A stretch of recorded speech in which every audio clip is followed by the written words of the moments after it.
Hi everyone, welcome. It's that time of year again. Well, it's not quite that time of year again, but it's time to prepare for that time of year again.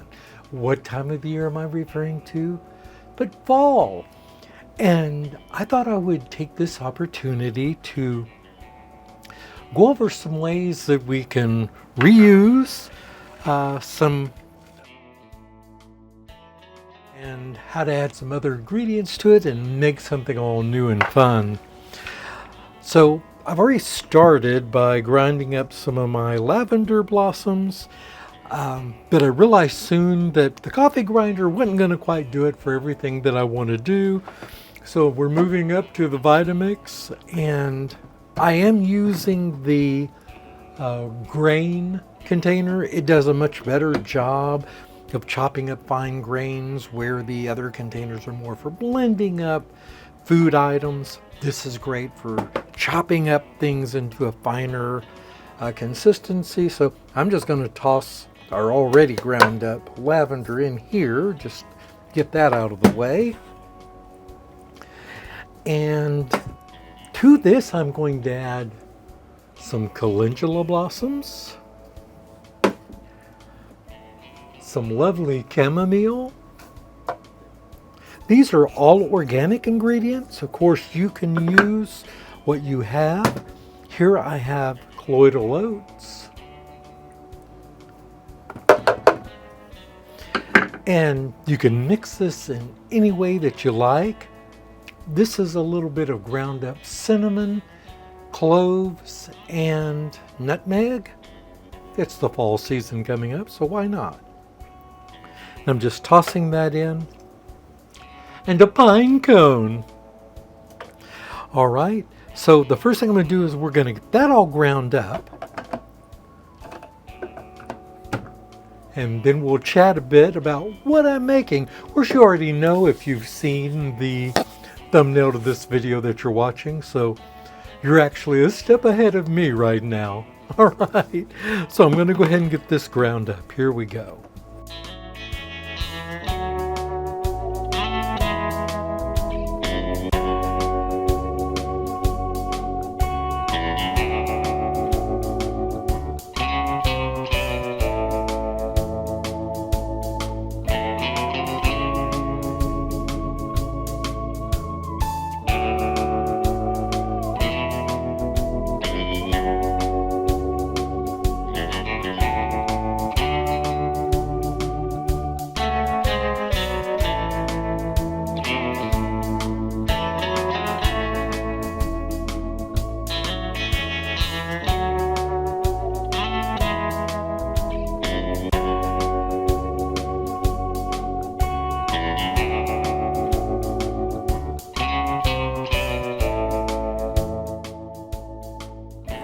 Right.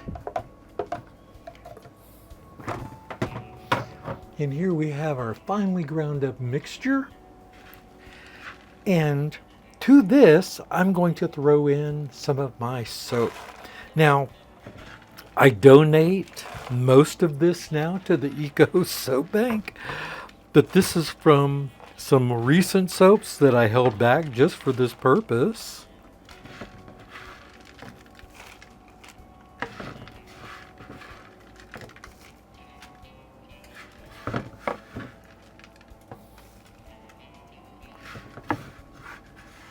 We'll talk about the liquid ingredients in just a moment. I just wanted to get this done first.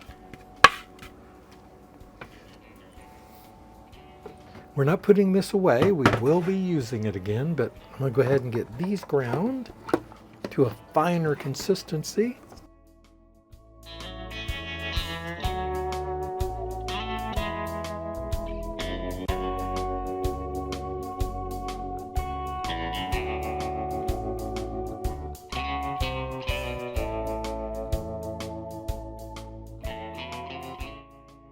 Right, so one mistake I made is I put too much in there one time.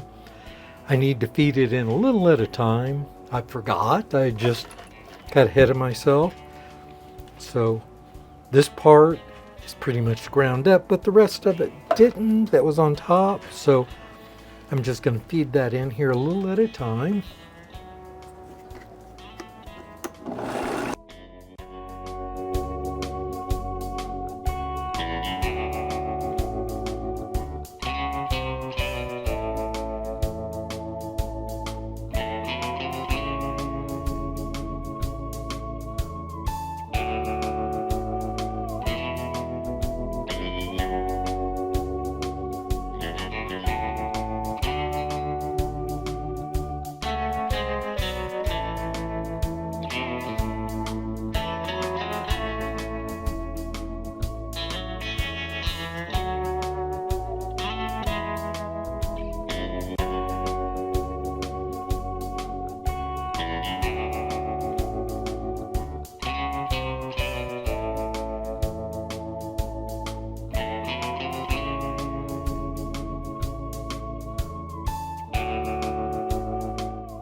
Yeah, I think we've got us a pretty good mix here.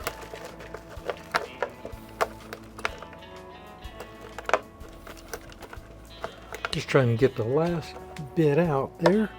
Some of it kind of gummed up in the bottom.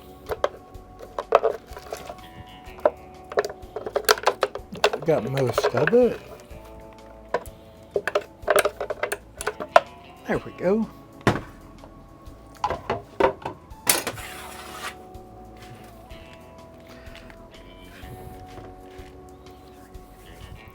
I'm just going to knead this together a bit here before we add any liquid. I just want to break up any bigger clumps that might have formed.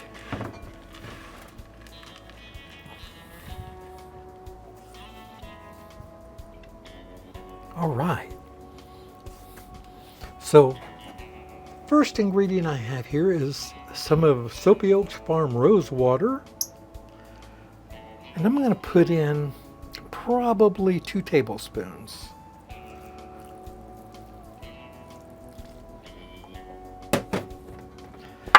This is inexact. Matter of fact, let's take that off, set that aside here.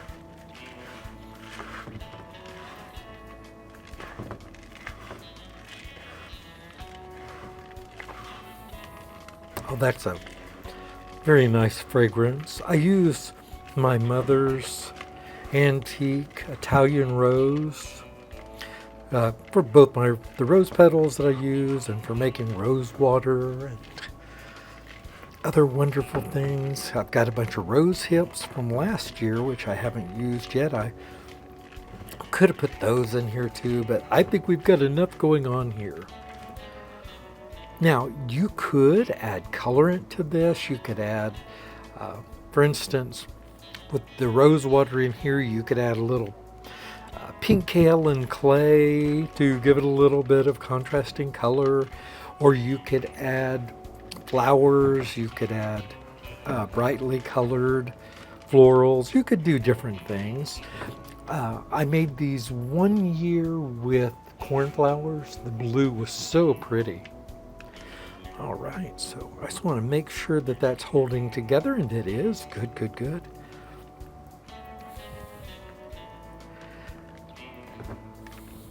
Now, because this is more of a fall concoction, I'm going to add in just a little bit of essential oil here. And this is a little bit of orange, a little clove, very little, and a bit of, very little amount of cinnamon.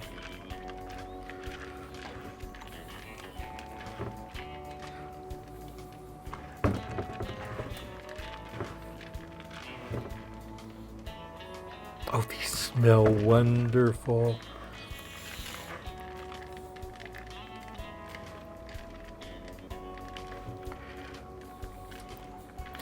And I've made these in the past. Matter of fact, I'll put a link to a video that I did about 5 or 6 years ago where I used my cedar berries here from the property and cedar needles. That one was real popular.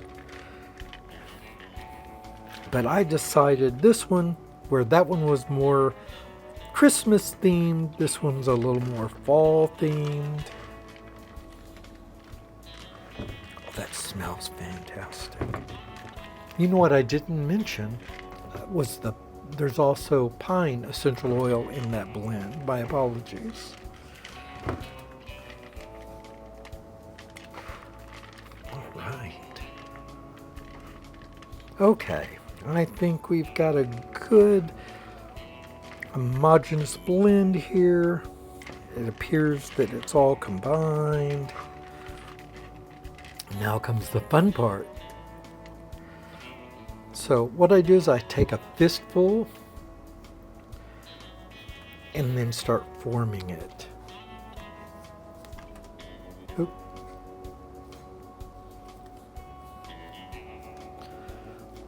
And again, this is inexact.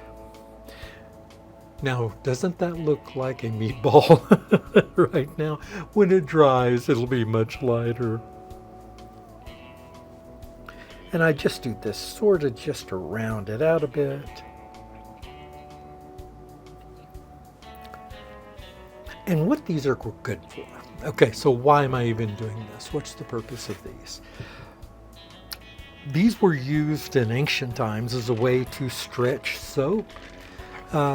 Soap used to be very expensive and hard to come by, especially for the poor. And so one of the ways they would extend it would be by mixing it with botanicals and herbs, which also were healing and medicinal in nature.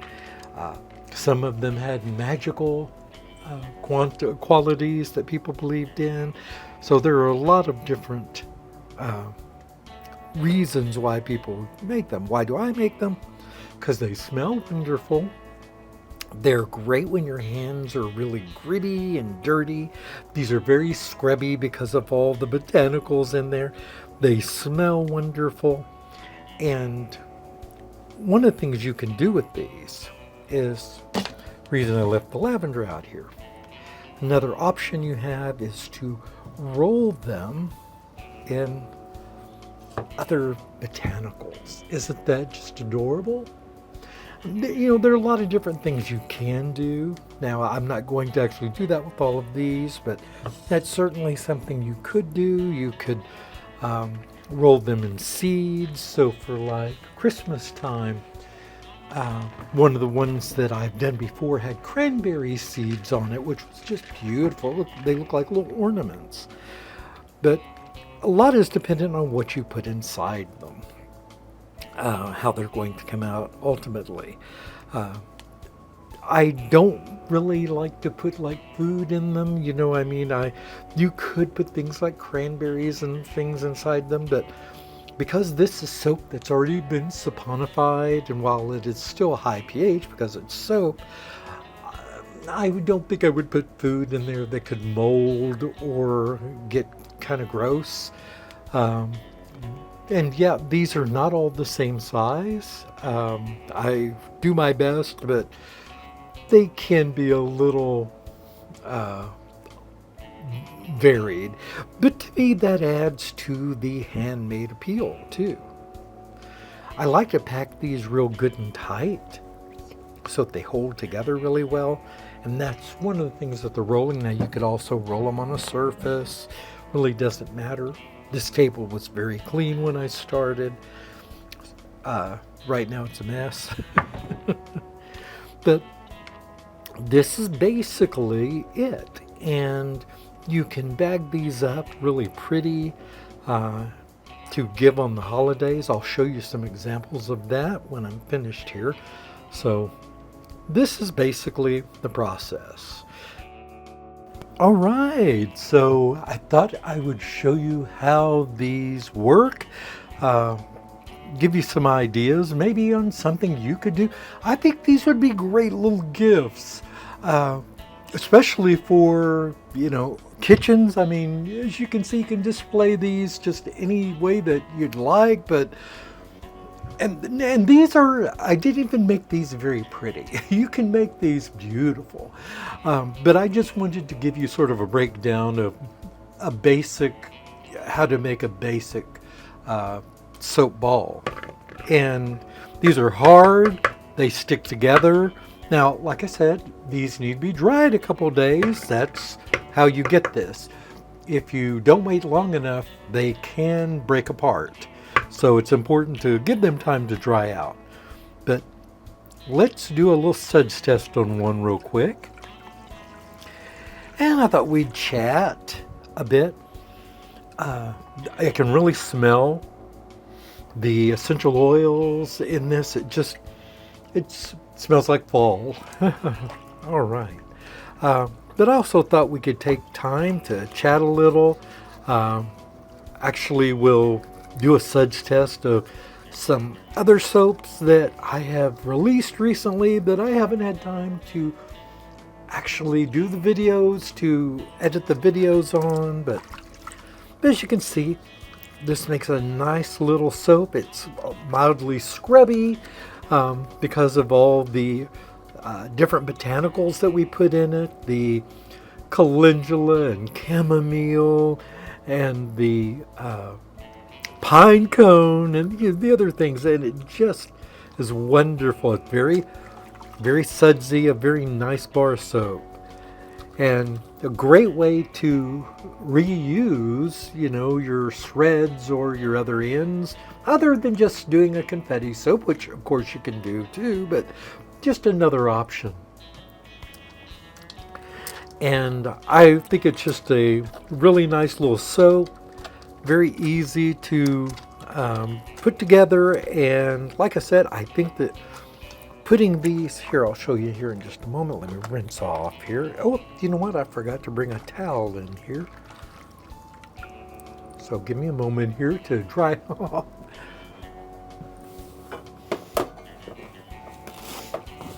Okay. Good. So one option you have are something like muslin bags. These are linen, actually, little linen bags, but drop a couple of these into a bag, put a label on them. Would these be great little stocking stuffers or gifts? I think they would be. But anyway, that being said, I thought we could take this opportunity to chat a bit and go over some of the other soaps that I've put together recently. This is the pine tar soap that I call Scalp Defend. These I did a little differently. I stamped them with some 24 karat gold edible gold dust, so it's real gold. But I just think it really adds a little something extra to these. And this one is a keeper for me.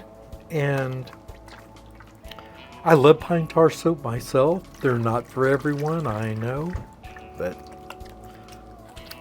they suds up real nice. These do have some coconut oil in them, and so that gives them a bit of suds, but overall it's a very luxurious bar with a lot of butters in it as well, so it's not drying to the skin, yet gives us that medicinal benefit of the pine tar. And of course it smells like a campfire. I just love pine tar soap. But anyway, we'll put that one aside. And the soaps that I'm showing you are already in the Soapy Oaks Farm store. I'll put a link to that, so if you're interested in any of these. This is Coconut Dream, and it is a dream. Smells beautiful. This one has Litzia cubina and yuzu essential oil in it.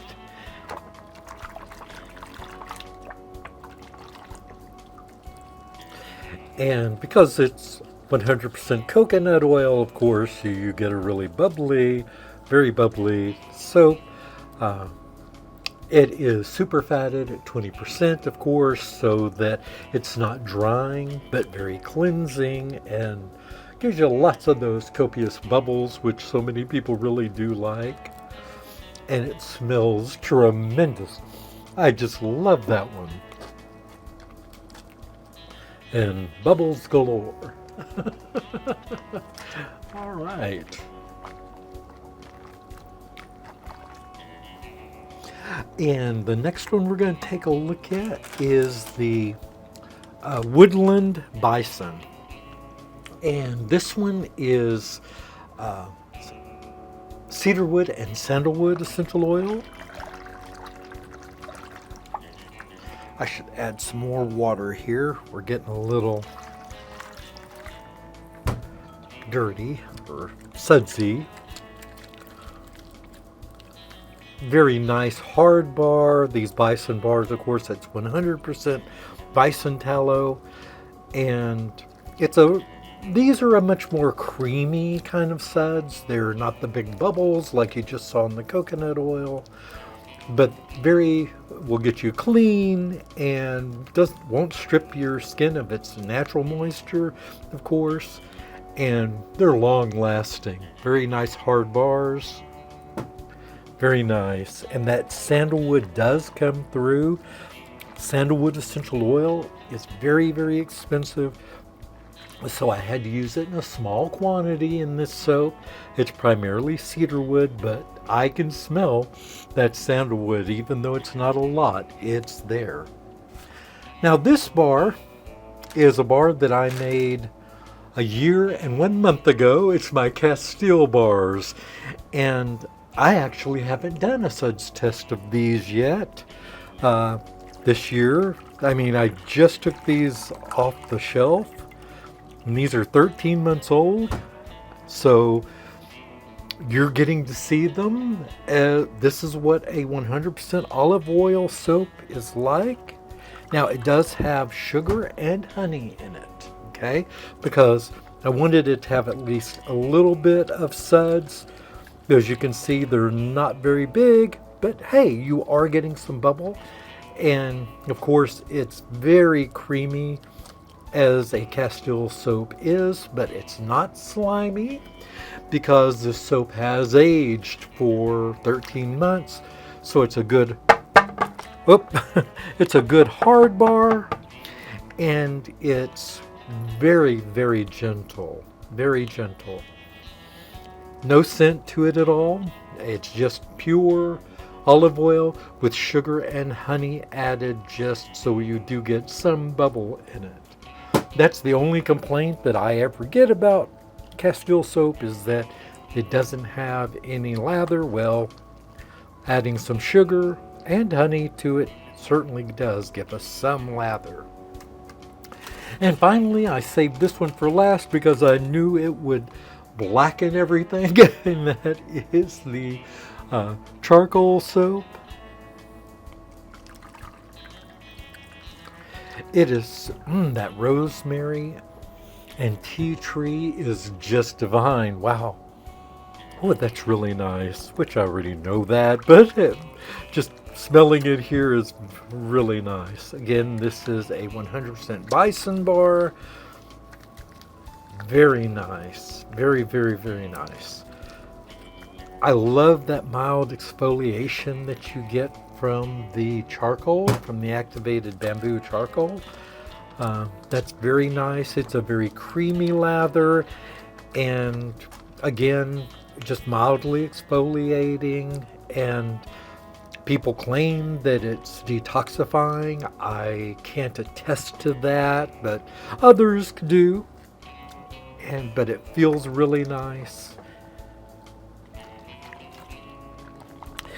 And I will tell you that things have been just going really well here on the farm. The animals are doing great. I'm going to try to get some video of the sheep. I haven't had an opportunity to get out there and film them yet, but I want to get some video of them, the goats. I have some new baby goats. I used to do lots of videos on those, and I've just got out of the habit of going out and filming the animals, and I need to do that more. The bison are on the back 40. Matter of fact, I wanted to do a video on that too, because I raise a lot of those bison are for the native communities in far north Texas and South Oklahoma. The tribes there, that is their primary meat is bison. And I have to follow certain rules and guidelines actually to film and to, especially if I film any of the natives here, there are certain rules that I have to abide by. I'll certainly try to talk more about that in future videos, but for now I want you to know that I am working on getting more content out to you all. Content, I hate that word, it's so overused, but more videos, okay? Just show you what's going on. And I appreciate you all that have stuck with me through the years, and those of you that continue to join the channel, thank you so much. It's good to have you here. If you have any questions about anything, feel free to reach out. And primarily the video was about making these great little soap balls, but thank you again. It was fun visiting with you all. I'll chat with you again soon. Bye, everyone.